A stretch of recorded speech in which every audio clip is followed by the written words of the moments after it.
എല്ലാ കൂട്ടുകാർക്കും പുതിയൊരു വീഡിയോയിലേക്ക് വീണ്ടും സ്വാഗതം. നല്ല ടേസ്റ്റി ആയിട്ടുള്ളൊരു മസാലയിൽ തയ്യാറാക്കി എടുത്തിട്ടുള്ളൊരു മസാല ദോശയുടെ റെസിപ്പിയാണ് ഇന്ന് ഞാൻ നിങ്ങളുമായിട്ട് ഷെയർ ചെയ്യുന്നത്. ഏത് കറിയുടെ കൂടെയും അടിപൊളിയാണ് കേട്ടോ ഈ മസാല ദോശ കഴിക്കാൻ. അപ്പോൾ നമുക്ക് വീഡിയോ കണ്ടു നോക്കാം.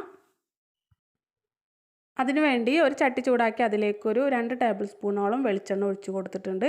ചൂടായ വെളിച്ചെണ്ണയിലേക്ക് 1/2 ടീസ്പൂൺ കടുകും 1/2 ടീസ്പൂണോളം ഉഴുന്നുപരിപ്പും ചേർത്തൊന്ന് പൊട്ടിച്ചെടുക്കാം. ഇത് രണ്ടും ഒന്ന് പൊട്ടി വന്ന് കഴിയുമ്പോൾ ഇതിലേക്ക് ഒരു വലിയ ഉള്ളി ചെറുതായി കട്ട് ചെയ്ത് ചേർത്ത് കൊടുക്കുന്നുണ്ട്. 2 തണ്ട് കറിവേപ്പിലയും 2 പച്ചമുളകും കട്ട് ചെയ്ത് ചേർത്ത് കൊടുക്കുന്നുണ്ട്. 1/2 ടീസ്പൂൺ ഇഞ്ചിയും വെളുത്തുള്ളിയും ചതച്ചത് കൂടെ ചേർത്ത് കൊടുത്ത് നമുക്കിത് നന്നായിട്ടൊന്ന് വഴറ്റിയെടുക്കാം. ഇതുപോലൊന്ന് വാടി വന്ന് കഴിയുമ്പോൾ ഇതിലേക്ക് ഒരു തക്കാളി കട്ട് ചെയ്ത് ചേർത്ത് കൊടുക്കുന്നുണ്ട്. കൂടെ ഈ മസാലയിലേക്ക് ആവശ്യമായിട്ടുള്ള കുറച്ച് ഉപ്പ് കൂടെ ചേർത്ത് കൊടുത്ത് നമുക്കിത് നന്നായിട്ടൊന്ന് വഴറ്റിയെടുക്കാം.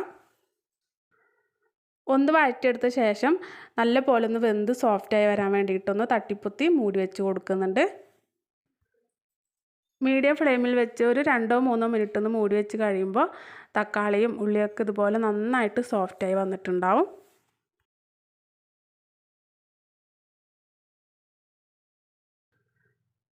നല്ലതുപോലെ ഒന്ന് മിക്സ് ചെയ്തെടുത്ത ശേഷം നമുക്കിതിലേക്ക് കുറച്ച് മസാലപ്പൊടികളൊക്കെ ഒന്ന് ചേർത്ത് കൊടുക്കാം.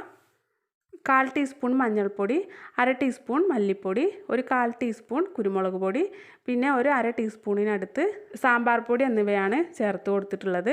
സാമ്പാർ പൊടിക്ക് പകരം ഗരം മസാലപ്പൊടി ചേർത്ത് കൊടുത്താലും മതി. നല്ലപോലെ ഒന്ന് മിക്സ് ചെയ്ത് മസാലപ്പൊടികളൊക്കെ ഒന്ന് മൂത്ത് വന്ന് കഴിയുമ്പോൾ ഇതിലേക്ക് വേവിച്ച് ഉടച്ച് മാറ്റി വെച്ചിരുന്ന ഉരുളക്കിഴങ്ങും ക്യാരറ്റും ചേർത്ത് കൊടുക്കുന്നുണ്ട്. മീഡിയം സൈസിലുള്ള ഒരു 3 ഉരുളക്കിഴങ്ങും 2 ക്യാരറ്റും ഉപ്പിട്ട് വേവിച്ചെടുത്തതാണ് കേട്ടോ ഇത്.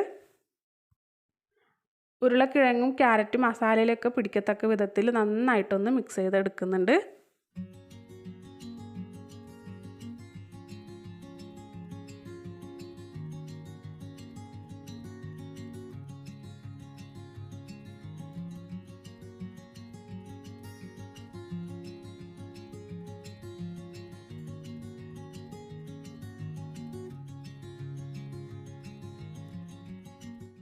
ഇതുപോലെ നന്നായിട്ട് മിക്സായി വന്ന് കഴിയുമ്പോൾ നമുക്കിതിലേക്ക് ലാസ്റ്റായിട്ട് ഒരു കൈപ്പിടി മല്ലിയില അരിഞ്ഞത് കൂടെ ചേർത്ത് കൊടുത്ത് നല്ല പോലെ തന്നെ വീണ്ടും ഒന്ന് മിക്സ് ചെയ്തെടുത്ത് ഫ്ലെയിം ഓഫ് ചെയ്യുക. മസാല ദോശയ്ക്ക് ഒരു അടിപൊളി ടേസ്റ്റി ആയിട്ടുള്ളൊരു പൊട്ടറ്റോ മസാലയാണ് കേട്ടോ ഇത്. ഇനി നമുക്ക് മസാല ദോശ തയ്യാറാക്കിയെടുക്കുക. അതിനുവേണ്ടി തലേദിവസം തന്നെ അരിയും ഉഴുന്നൊക്കെ വെള്ളത്തിലിട്ട് അരച്ചെടുത്ത് നല്ലപോലെ പൊങ്ങിയ മാവാണിത്. ചൂടായ പാനിലേക്ക് ഓരോ തവി മാവൊഴിച്ച് നല്ല നൈസായിട്ടൊന്ന് പരത്തിയെടുക്കണം. മുകൾ ഭാഗം ഒന്ന് ഡ്രൈ ആയി വന്ന് കഴിയുമ്പോൾ കുറച്ച് ഓയിലൊന്ന് സ്പ്രെഡ് ചെയ്ത് കൊടുക്കുന്നുണ്ട്. അതിനുശേഷം നമുക്കിതൊന്ന് തിരിച്ചിട്ട് കൊടുക്കുക. 2 ഭാഗവും നല്ല പോലെ ഒന്ന് മൊരിപ്പിച്ചെടുക്കണം.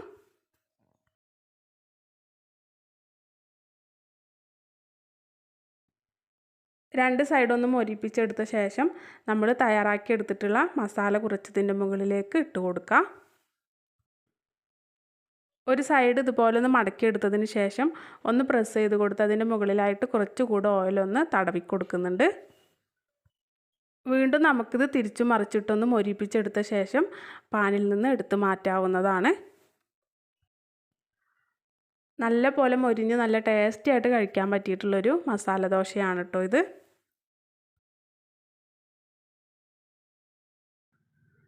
നമുക്ക് ഇഷ്ടമുള്ള കറികളൊക്കെ കൂട്ടി മസാല ദോശ കഴിക്കാവുന്നതാണ്. അപ്പോൾ എല്ലാവരും ഒന്ന് തയ്യാറാക്കി നോക്കണം.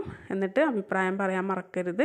നിങ്ങൾക്ക് വീഡിയോ ഇഷ്ടപ്പെട്ട ലൈക്ക് ചെയ്യാനും ചാനലൊന്ന് സബ്സ്ക്രൈബ് ചെയ്ത് സപ്പോർട്ട് ചെയ്യാനും മറന്നു പോകരുത്. അടുത്ത നല്ലൊരു റെസിപ്പിയുമായി നമുക്ക് വീണ്ടും കാണാം.